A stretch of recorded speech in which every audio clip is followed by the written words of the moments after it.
여러분, 요즘에는 그렇지 않은데 예전에 운동회를 하잖아요. 운동회를 하면 부모님들이 이제 먹을 것들을 싸가지고 갑니다. 그래서 이제 아들이 나와서 달리기를 하면 막 소리 질러요. 엄마가 야 그래. 그러다 보면 어떤 애들이 앞에 보고 달려야 되는데 엄마를 보고 바로 그냥 엎어져 넘어지는 아들이 종종 있었습니다. 오늘날 그렇습니다. 우리가 100m 달리기를 하지 않았습니까? 천국을 바라보고 달려가지 않습니까? 그런데 천국을 바라보고 달려가야 되는데, 주님 바라보고 달려가야 되는데, 만약에 세상 바라보면 엎어지게 돼 있어요.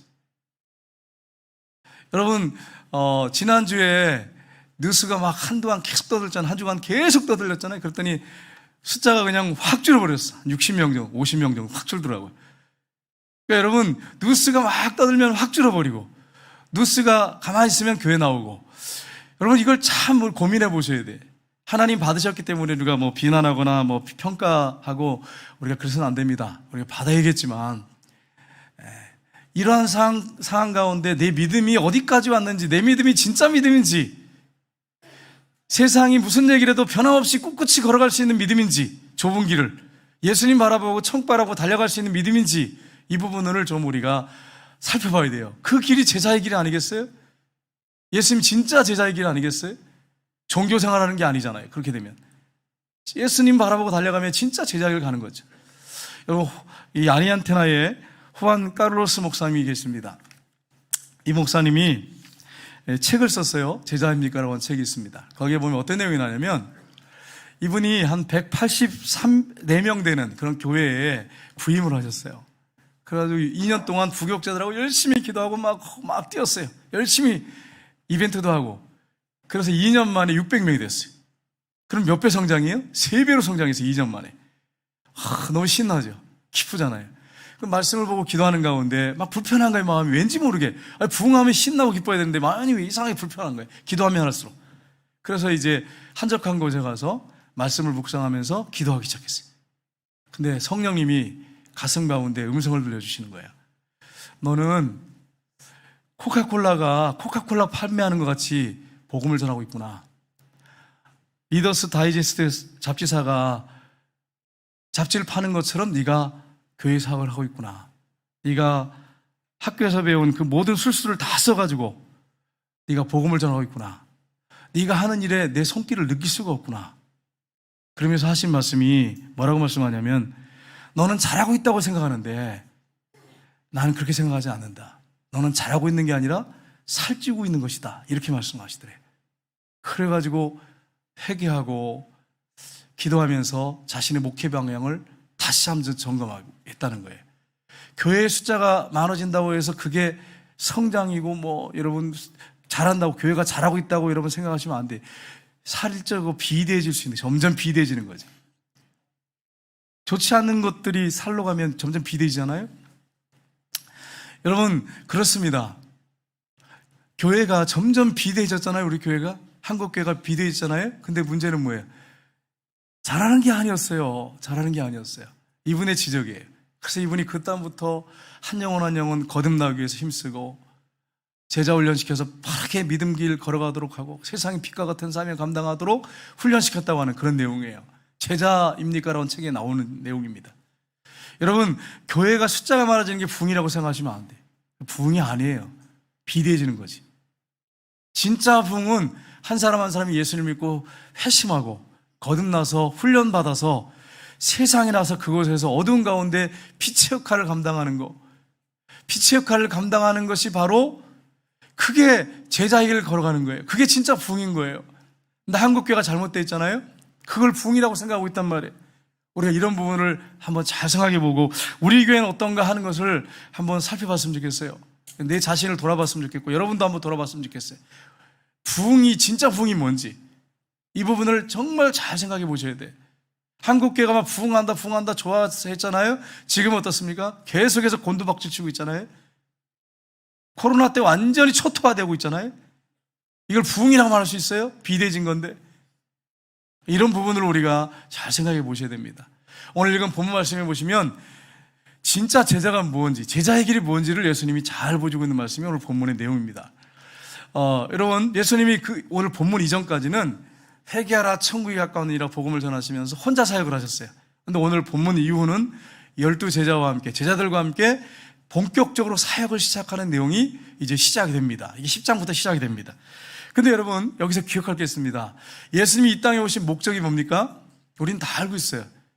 예수님이 이 땅에 오신 목적은, 주 목적은 십자가에 죽으시고 부활하시는 게 목적이었어요. 인류 구원이 목적이었습니다. 그런데 이것 말고 또 목적이 하나 있어요. 그게 뭔지 여러분 아세요? 부목적, 두 번째 목적이 있어요. 그것은 제자를 선택하고 부르셔서 잘 양육하고 키우는 거였습니다. 이 사역에 예수님이 전생애를 몰입하셨어요. 전념하셨어요. 그러니까 여러분, 제자 훈련이라는 게 이게 얼마나 중요한 사역인지 몰라요. 근데 우리가 교회에서 하는 제자 훈련, 일반 교회에서 하는 제자 훈련하고 예수님이 한 제자 훈련이 다른 게 있어요. 그게 뭔지 아세요? 예수님은 그들과 함께 먹고 같이 자고 완전히 오픈하신 거죠. 그리고 함께 사역을 하신 거였어요. 훈련시킨 거였어요. 근데 여러분, 일반적으로 교회에서 하는 제자 훈련은 안 하는 것보다는 훨씬 낫죠. 건강하죠. 교회 건강해집니다. 해야 합니다. 근데 이제 뭐 어떻습니까? 함께 먹고 함께 자고 그런 게 아니라 집을 오픈 안 하는 거야, 요즘에는. 예전에는 안 그랬어요. 제가 제자 훈련할 때는 오픈을 했어요. 그래서 집집마다 돌아가면서 매일 했어요. 제자 훈련할 때. 우리 장로님들도 수요일날 예배 마치고 가면 새벽 2시까지 그렇게 제자 훈련했거든요. 1년 반, 또 사역훈련까지 2년 반 정도 했어요. 근데 집을 오픈했어요. 오픈했어. 그래서 이제 권사님들한테 그냥 음료수하고 그냥 먹을 것만 갖다 놓으시고 그냥 들어가 주무세요. 우리가 알아서 가겠습니다. 그래서 새벽 2시까지 그 집에서 제자 훈련했단 말이에요. 집집마다 돌아가면서. 근데 요즘에는 젊으신 분들이 집을 오픈하려고 그래. 아유, 뭐 어떻게 집을, 목사님 안 돼요, 안 돼요. 신방 오는 것도 아유, 안 돼요, 목사님. 요즘 그런 시대. 굉장히 이기적이고 개인적인 그런 시대가 됐어요. 예수님이 함께 먹고 함께 자는 그런 제자 훈련이었어요. 근데 보면 지금 교회에서 제자 훈련해.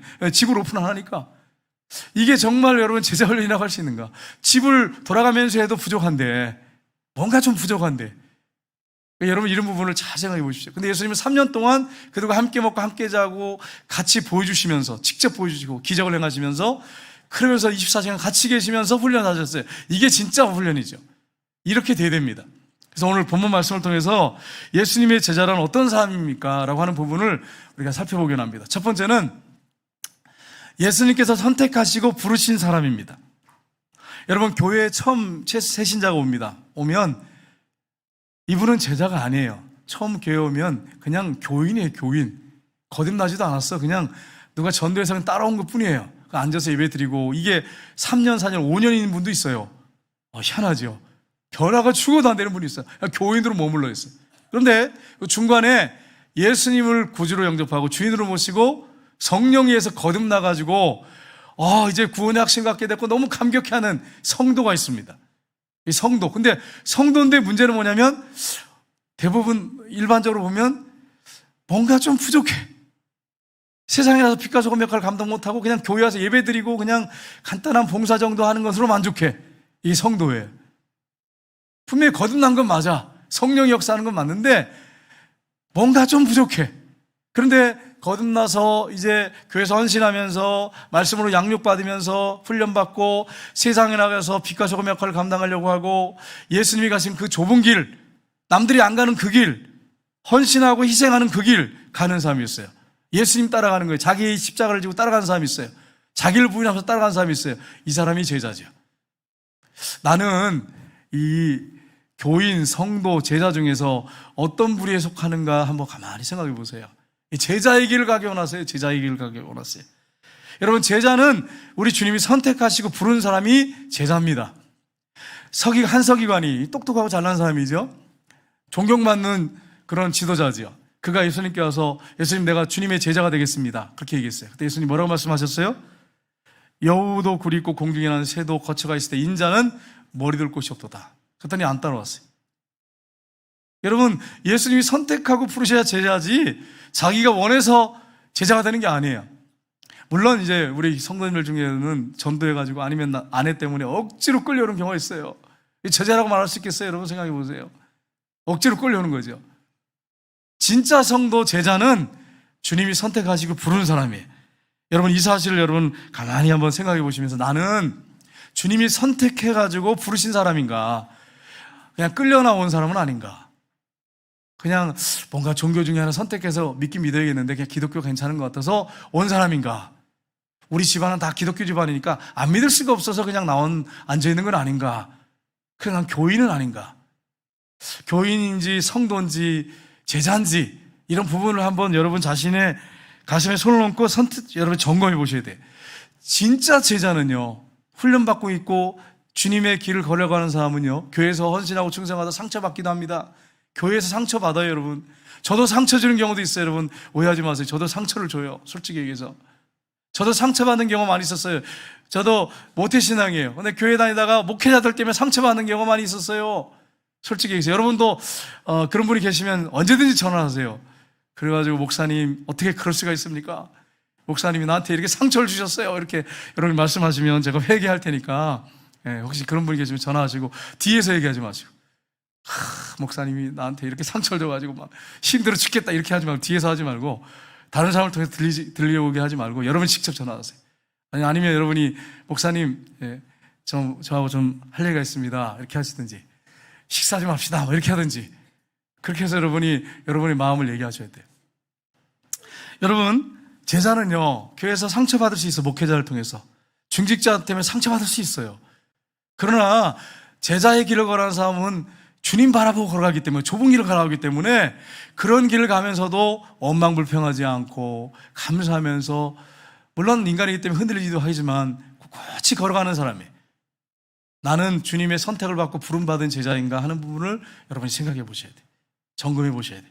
두 번째는 예수님의 기도의 결과물이었습니다.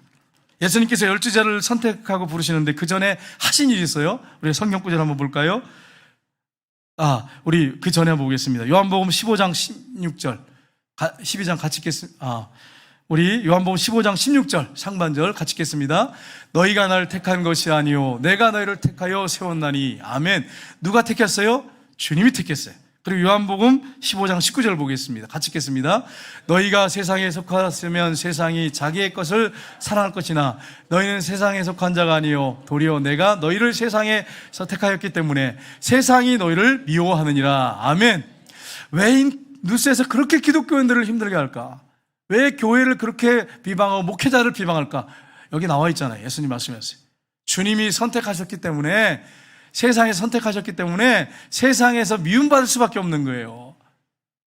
신앙생활 열심히 하려고 하고 주님의 뜻대로 그 길을 가려고 하고 제자의 길을 걸려가려고 하면 세상 사람들이 미워할 수밖에 없어요. 여러분이 당연하다고 여러분 생각하셔야 돼요. 물론 여러분이 사기치고 거짓말해가지고 핍박받는 것은 잘못된 거예요. 그렇게 하시면 안 돼. 근데 신앙생활 열심히 하려다가 고난다고 핍박받는 건 이건 당연한 거구나. 예수님 말씀하셨단 말이에요. 우리는 주님께 속했기 때문에 비난받게 돼 있단 말이에요. 조롱받게 돼 있단 말이에요. 거기에 흔들리지 마셔야 돼요. 여러분이 꿋꿋이 이런 상황 가운데서도 믿음의 길을 걸어가시기를 주님으로 축복합니다. 두 번째는 예수님의 기도의 결과물인데 누가복음 6장 12절 13절 보겠습니다. 같이 읽겠습니다. 이때 예수께서 기도하러 산으로 가사 밤이 맞도록 하나님께 기도하시고 밝음에 그 제자들을 부르사 그 중에서 12를 택하여 사도라 칭하셨으니. 아멘. 예수님께서 기도하러 산에 가셔서 어떻게 하셨다고요? 밤이 새도록 하나님께 기도하셨다. 이게 무슨 기도예요? 철야 기도예요. 철야 기도. 밤새도록 철야 기도하는 거예요. 여러분 철야 기도 하시기를 주님으로 축복합니다. 힘들 때 철야 기도 하셔야 돼요. 철야 기도 하셔야 돼요. 어떤 교회 목사님이 저한테 전화 왔어요. 목사님 힘드시죠? 하면서 막 자기 힘든 얘기를 막 하더라고. 나도 힘들어요. 그래서 막 서로 위로가 되더라고. 지난주에는 사람들이 성도님들 너무 안 왔어요. 우리도 안 왔어요. 이러면서 이렇게 해서 목회자들끼리 그래 위로하는 거예요. 그래서 목사님 나 철야했어요. 이쪽에 저도 철야했어요. 나는 혼자 철야해요. 저는 혼자 철야 안 해요. 우리 집사님들하고 같이 철야해요. 우리 집사님들, 권사님들하고 이렇게 철야 밤에 화요일마다 하잖아요. 밤새도록 하는데 그 전에 제가 말씀드렸잖아요. 그 전에 혼자 저도 했는데 이분은 대단하더라고요. 어떤 어려움이 있어가지고 뭐 한 달 동안을 철야했대. 24시간 이게 기도하는데 성도님들이 밤에 안 온대. 릴레이 기도하는데. 그래서 그때마다 철야 혼자 앉아서 철야했대. 그래서 목사님 대단하다고. 새벽에 잠깐 눈 붙였대. 한 3시간 정도. 그러니까 여러분 저 같은 경우는 어떠세요? 저는 그렇게 할 수 없어요. 나 혼자 죽을 수 없잖아요. 이건 웃으려고 한 소리예요. 혼자 처리할 때는 막 졸려가지고요. 아, 너무 힘들더라고. 막. 그러니까 뭐, 아무도 없으니까 그냥 누워서 잤어요. 의자에 누워서 잤어요. 여기 앞에서. 에라 모르겠다. 자는 거예요. 힘들면. 근데 성도님들, 권사님들이 뒤에 와서 기도하고 있으면요. 같이 기도하면요. 잘 수가 없어. 그냥 밤 꼬박 새. 제가 저런 거 보셨어요? 우리 권사님들 보세요. 거의 안 졸아, 그냥. 왜냐면 뒤에서 기도하고 있는데 내가 어떻게 졸겠어. 그래가지고 기도하니까. 더 좋더라고요. 그러니까 여러분, 든든한 기도의 용사들 있잖아. 밤새 철회하는 용사들 있잖아요. 얼마나 감사한지 모르겠어요. 그래서 밤새도록 철회한단 말이에요. 여러분, 기도하는데 하나님께서 놀라운 은혜를 많이 보여주셨어요. 하나님께서 말씀하신 성령께서 마음 가운데 또 이렇게 또 말씀하셨다 그러면 또 직통계시라 그러니까요. 성령께서 마음을 주셨어요. 마음을 주셨어요. 기도하는 가운데. 우리 예수님이 밤새도록 철야 기도하신 다음에 제자를 선택하셨어요. 예수님의 경험이나 생각으로 결정한 게 아니에요. 산에 올라가서 철야 기도하시고 12제자를 뽑으셨어요. 제자들이 많이 있었어요. 그 중에 12사람을 뽑아서 사도라고 이렇게 하셨다고 말씀하고 있습니다. 여러분, 중요한 것은 사람이죠. 청와대에서 가장 중요한 게 누굽니까? 사람이에요. 여러분, 기도하셔야 돼요. 다른 사람들이 뽑혀도 기도하셔야 돼요. 국회에서 가장 중요한 사람이 누굽니까? 사람이죠. 직장에서 가장 중요한 사람이 누굽니까? 중요한 게 뭡니까? 사람이죠. 교회에서도 마찬가지. 한 사람 한 사람 바르게 세우기 위해서, 선별하기 위해서 기도해야 됩니다. 기도해야 돼. 제자 훈련을 우리 교회에서 하고 있지만, 여러분, 사람의 어떤 그런 욕심에 의해서, 이 사람을 뽑아서 훈련시키면 제자로 길 제대로 가겠다. 실패하는 경우가 너무 많아요. 기도하고 철야하고 정말로 성령의 감동에 따라 선택해서 훈련시켜야 돼. 그래야 진짜 제자가 되는 거예요. 예수님의 기도의 열매였어요. 결과물이었어요. 여러분, 이것을 오늘 본문을 통해서 우리에게 잘 보여주고 있습니다. 여러분, 말씀을 훈련할 때, 여러분 성경 볼 때 기도가 얼마나 중요한지 몰라요. 기도해야만이 역사가 일어나요. 기도는 나를 바꾸고 사람을 바꾸어서 놓습니다. 교회를 바꾸고 가정을 바꾸고 나라를 바꿉니다. 여러분, 이 사실을 믿으시길 주님 여러분 축복합니다.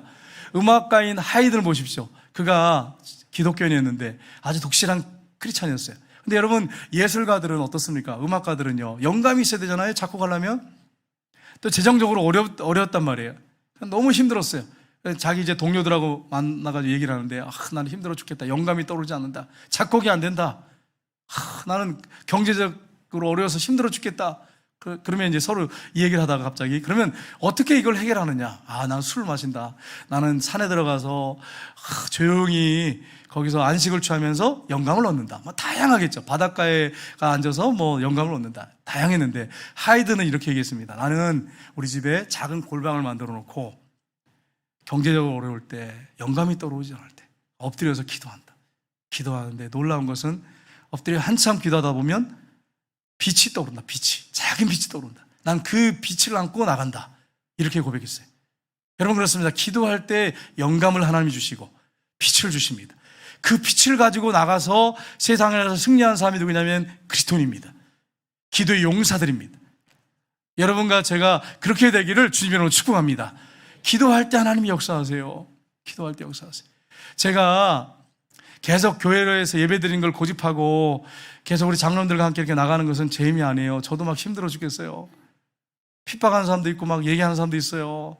들려오잖아요. 사람들 통해 들려오잖아요. 근데 묵묵히 걸어가는 이유가 있어요. 그게 뭔지 아세요? 기도하면 주님이 묵묵히 걸어가라는 거예요. 말씀 붙잡고 하나님 의지하고 걸어가라는 거예요. 시편 91편을 그때 주셨는데, 기도하는 가운데 그냥 그거 믿고 가는데, 저도 인간이기 때문에 자꾸 옆에서 얘기를 하면 막 흔들려. 너무 괴로워 죽겠어요. 흔들리고 그러는데도 기도하는 가운데 잡아주세요. 기도하는 가운데 잡아주시고 묵묵히 걸어가라. 처음에 이제 시작했을 때 막 너무 힘들었어요. 주변에서 막 또 얘기를 많이 해가지고. 근데 기도를 막 하는데 주님께서, 내가 너무 기쁘다. 걸어가라. 이러시는 거예요. 그래서 묵묵히 지금까지 오고 있었어요. 그러니까 제가 잘난 게 아니고 저도 막 흔들려요. 바람에 흔들린 것처럼 흔들려요. 주님께서 말씀하시기 때문에 제가 계속 고집하며 나가는 거죠. 여러분, 흔들리지 않는 방법은 하나님만 바라보셔야 돼. 말씀만 붙잡고 나가셔야 돼. 그래 여러분, 흔들리지 않아. 이거 안 붙잡고 주님 바라보지 않고 말씀 붙잡고 나가지 않으면 계속 앞으로 세상에서 들려오는 소리들이 있잖아요. 언론에서 떠드는 소리 있잖아요. 거기에 흔들려 버리면 여러분, 신앙이요, 성장 못합니다. 주저앉아 버려요. 그래서 여러분이 흔들리지 마셔야 돼요. 계산하지 마세요. 계산하지 마요. 주님 말씀하시면 그냥 묵묵히 따라가셔야 돼요. 그래야 여러분 승리합니다. 기도할 때 역사가 일어납니다. 말씀하십니다. 세 번째는 예수님의 제자는 태어나는 것이 아니라 만들어지는 것입니다. 여러분, 예수님의 제자들 한번 볼까요? 보시면 여기 우리 12제자 이름이 쭉 나오잖아요. 학력 좋은 사람이 누가 있습니까? 쭉 보면 학력 좋은 사람은 가룟 유다밖에 없어요. 가룟 유다는 도시형이고 지성적인 사람이에요. 공부를 좀 한 사람이에요. 똑똑한 사람이에요. 근데 배신했어요. 나머지 제자들은요, 학력이 높은 사람이 없어요. 스펙인 사람 없어요. 가물이 좋은 사람이 없어요. 부자가 없어요. 사회적으로 지위 높은 사람이 없어요. 예수님 제자 중에 전부 누굽니까? 갈릴리 빈촌에 깡촌에서 그냥 고기나 잡던 어부 출신들이에요. 어부 출신들 대부분이 공부를 많이 못했어. 예수님이 그들을 선택하셨어요. 똑똑하고 잘난 사람들이 아니고. 그래서 그들을 훈련시켜가지고 변화시키고 세상을 변화시키도록 만들었어요. 그러니까 여러분이 혹시 여러분 중에 학력이 난 낮다고, 스펙이 없다고, 가문이 나쁘다고, 난 가난하다고, 나는 사회적 지위가 없다고 낙심하지 마시기 바랍니다. 주님의 제자는 그거 가지고 있다고 제자가 아닌 거예요. 주님이 선택하고 부른 사람이 제자예요. 여러분, 이 사실을 믿고 나가시기를 주님 여러분 축복합니다. 근데 이 12제자를 보면 이런 것도 없는데 거기다가 또 보면, 여러분 살펴보시면, 성경에 보시면 이해력이 둔한 사람들이에요. 많이 못 배웠으니까 아마 그런 것 같아요. 예수님이 막 설명을 열심히 하시는데, 가르치시는데 못 깨달아. 그래서 여러분 성경에 보세요. 마태복음 15장 16절 말씀 보세요. 같이 읽겠습니다. 예수께서 이르시되 너희도 아직까지 깨달음이 없느냐. 아멘. 많이 못 배웠단 말이에요. 똑똑한 사람이 별로 없어요. 그러니까 예수님이 계속 가르치시는데도 깨닫지 못해. 그러니까 아직까지도 깨달음이 없느냐. 15장이면 많이 나갔잖아요. 훈련됐잖아요. 근데 아직 깨달음이 없느냐. 그렇게 기적을 보고 체험하면서도 깨달음이 없느냐. 이렇게 한탄하셨어요. 뿐만 아닙니다. 서로 시기질투하고 싸움을 많이 했어요. 누가 크냐 하는 다툼이 많았어요. 누가복음 9장 46절 한번 보겠습니다. 같이 읽겠습니다. 제자 중에 누가 크냐 하는 변론이 일어나니. 아멘. 누가복음 9장 46절이잖아요. 근데 예수님이 십자가를 이제 져야 된다고 하는 걸 여러분 예수님이 아시고 이제 묵묵히 그 길을 걸어가시는데 그 노상에서 또 일어나요. 싸움이 일어나. 누가복음 22장 볼까요? 같이 읽겠습니다. 24절 같이 읽겠습니다. 또 그들 중에 그 중에 누가 크냐는 다툼이 난지라. 예수님은 비장한 각오를 하고 십자가를 지셔야겠다고 생각을 하고 있는데 제자들이 노상에서 또 다투고 있어. 이게 제자의 모습이에요. 여러분 보세요. 여러분과 저는 이런 말씀 보면 가슴이 따뜻해지잖아요. 왜 가슴이 따뜻해져요? 아멘 하시네. 왜 여러분 가슴이 따뜻해져요? 나의 모습을 보는 것 같아. 나의 모습을 보는 것 같아. 그리고 여러분 보세요. 위기 때에 다 배신하고 도망갔어요. 그렇게 말씀을 듣고 기적을 체험했는데 신앙 고백도 했는데 제자들을 예수님이 딱 붙잡아서 다 도망갔어요. 한 사람도 빼놓지 않고 다 도망갔어요. 베드로는 예수님을 부인하고 저지하고 맹세까지 했어요. 그러면서 닭 울기 전에 내가 3번 나를 모른다고 부인하리라. 그 말씀이 생각나서 밖에 나와서 통곡하며 울었어요. 그 모습이 저의 모습은 아닌가요, 여러분? 생각해 보세요. 매일 삶 속에 주님 부인하며 살지 않았나요? 제가 간증을 하나 들었는데 이분이 교회에 나가는데 교사도 하고 성가대도 했대요. 교사도 하고 성가대. 잘 들으세요. 교사들 다 들으세요.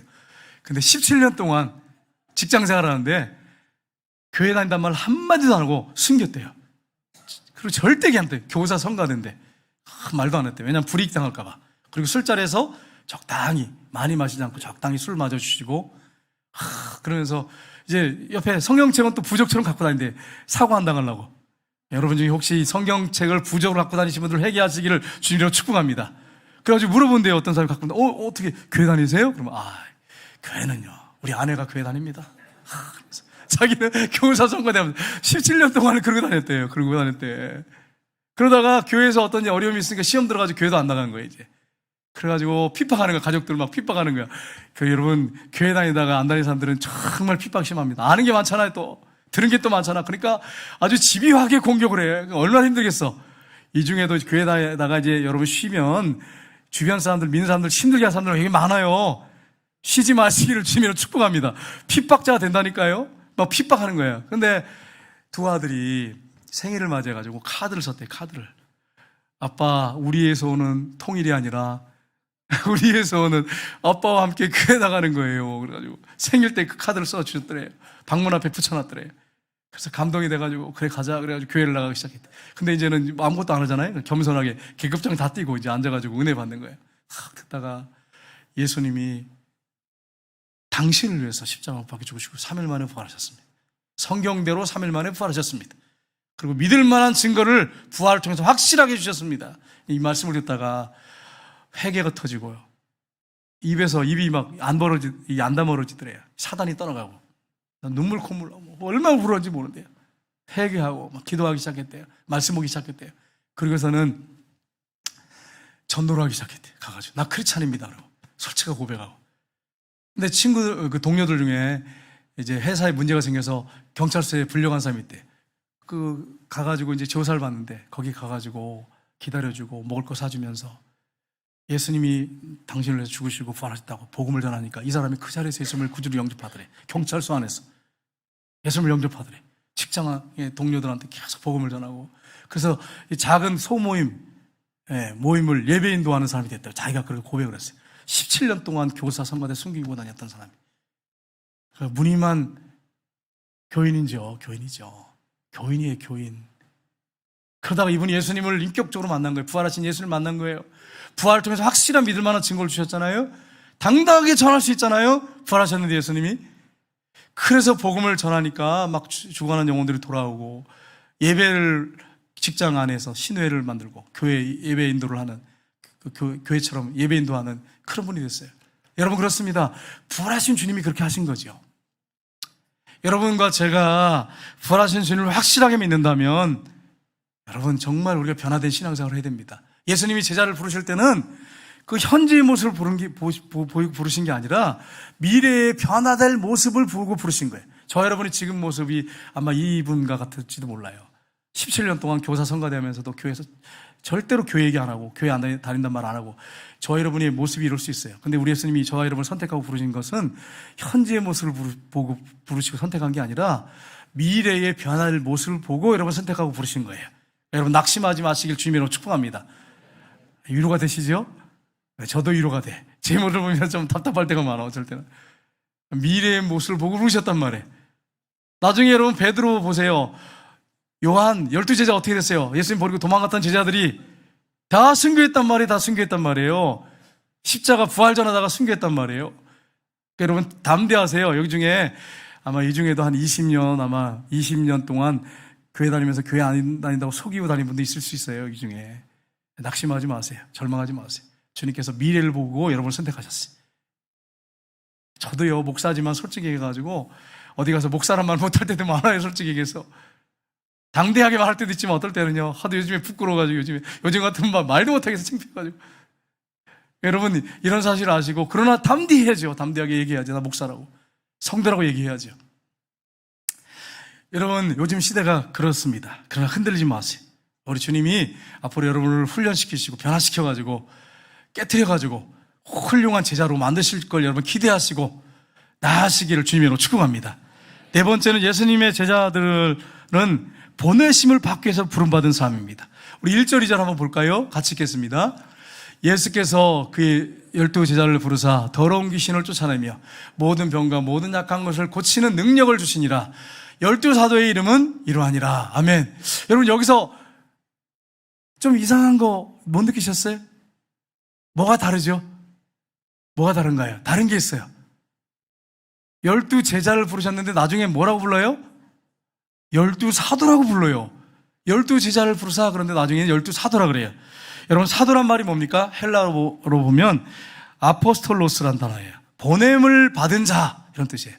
구약에 동일한 단어가 있어요. 히브리어 단어가 있는데 살리하라는 단어인데 하나님의 대리인이라는 뜻이 있어요. 하나님의 대리인, 이게 사도예요. 구약 같은 말이에요.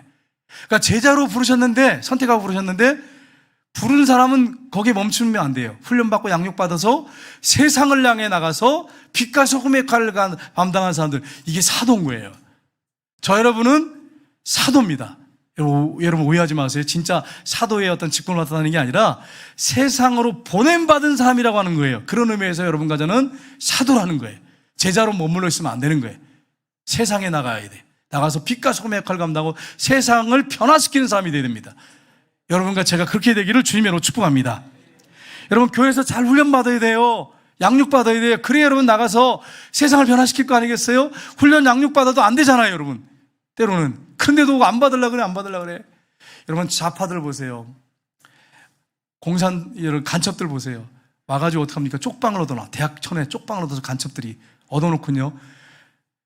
절대로 티 안 냅니다. 자기 간첩이라는 얘기 안 해. 그리고 앉아가지고 대학생들을 포섭해가지고 등록금 대주면서 뭐합니까? 제자훈련 시키잖아요. 제자훈련 시켜요. 주체사상 제자훈련 시켜요. 그게 10년, 20년 계속 왔어요, 우리나라. 이제는 뭐 너무 뿌리가 깊이 박혀가지고 하나님이 역사하지 않으면 방법이 없어요. 방법이 없어. 김일성 만세 외치고 뭐 김일성 뭐 김정일 사진 걸어놓고 장사해도 뛰지도 못해요, 요즘엔. 뉴스에 나오잖아요. 인터넷 뉴스에 보세요. 일반 뉴스는 안 나오고 인터넷에 보면 나오잖아요. 그런 시대를 맞이했어요. 이거 어떻게 할 수가 없어. 여러분 제자훈련을 제대로 시켰잖아요. 우리는요, 훈련 받으러 가려면 전화하면요, 목사님 아닙니다. 아직까지 저는 때가 되지 않았습니다. 언제까지 때가 되지 않아? 언제까지? 목사님 요새 바쁜데요. 하면서. 바쁜 사람이 할 건 다 하고 돌아다녀. 그러면서 훈련 안 받으려고 그래. 그래가지고 어떻게 세상에 나가서 세상을 변화시켜요? 훈련 받아도 될까 말까인데. 여러분 제자훈련 받으셔야 돼. 훈련 받으셔야 돼. 양육 받아야 돼. 그리고 세상에 나가야 되는 거예요. 저 여러분은 이 사명을 받았어요. 예수님께서 십자가에 못 박혀 죽으시고 부활하셨잖아요. 부활하신 다음에 제자들은 어떻게 했습니까? 두려워가지고 예수님이 부활한 것도 모르고 숨어가지고 벌벌벌 떨고 있었어요. 근데 예수님이 그냥 들어오셨어. 벽을 통과하고 들어오셨어. 그러더니 너에게 평강이 있을저다. 그래서 못자국난 손을 보시고 창정한 옆구리를 보시니까 제자들이 막 기뻐했어요. 예수님 뭐라고 말씀하십니까? 20장 21절 22절 보겠습니다. 같이 읽겠습니다. 예수께서 또 이르시되 너에게 평강이 있을저다. 아버지께서 나를 보내신 것 같이 나도 너희를 보내노라. 이 말씀을 하시고 그들 향하여 숨을 내쉬며 이르시되 성령을 받으라. 아멘. 아버지께서 나를 보내신 것처럼 그랬잖아요. 히브리서 3장에 보니까 사도이시며 이렇게 히브리서 3장에 보면 사도이시며 대제사장이신 예수님이 뭐예요? 사도세요. 사도란 말은 보냄받았다는 뜻이잖아요. 하나님께로부터 보냄받은 사람들이에요. 우리는요, 부활하신 예수를 만났어요. 그래서 훈련받고 양육받아서 세상을 향해서 나가야 되는 사도가 저와 여러분이에요. 여러분은 세상에 나가야 돼요. 모든 직장, 땅끝까지 어디든지 여러분 가셔서 사도의 역할을 감당하셔야 돼요. 여러분, 저와 여러분에게 이 사명이 주어졌습니다. 여러분, 이 사명을 잊지 마시기를 주님 여러분 축복합니다. 저 여러분은 다 누구냐면 선교사예요. 직장 선교사, 가정 선교사, 또 세계 흩어져서 나가서 파송 선교사. 여러분 이상한 것은요, 어떤 자매들 보면은 예수 안 믿는 형제들마다 조건이 너무 좋아. 스펙도 좋고 직장도 좋아. 그래서 뭐라고 얘기냐면, 목사님 제가 이 가정에 선교사로 파송된 마음을 가지고 가겠습니다. 그러고서는 동화돼가지고 교회 못 나오는 사람도 있어, 청년 중에. 그러니까 여러분, 선교사가, 우리가 가정의 선교사가 돼야 되는데 왜 그때는 써먹으면서 선교사 역할을 감당 못해? 가가지고 선교사는 어떻게 합니까? 핍박도 각오하고 기도하고 그 가정을 위해서. 그래서 그 가정을 복음화 시켜버려야 되는데 자기가 동화돼가지고 제자 문제 걸리고 막 나가지 말라 그래서 교회 못 나오는 자매도 있단 말이에요. 선교사는 무슨 선교사야? 욕심이 나가지고 결혼했지. 그러니까 여러분, 선교사는 세상에 나가서, 가정에서, 사회에 나가서 어느 곳에 가든지 거기서 선교사 역할을 감당해서 그곳을 변화시켜야 돼. 사도로서 변화시켜야 돼. 선교사로 변화시켜야 돼. 그 사명을 하나님께서 저 여러분에게 주신 거예요. 부활하신 주님 여러분과 함께 하십니다. 여러분과 제가 그렇게 나가면 반드시 그것을 변화시킬 것입니다. 경험한 분들 여기 많이 있잖아요. 그렇게 하셔야 되는 거예요. 이 시간에 우리 찬양하겠습니다. 아무것도 두려워하지 말라.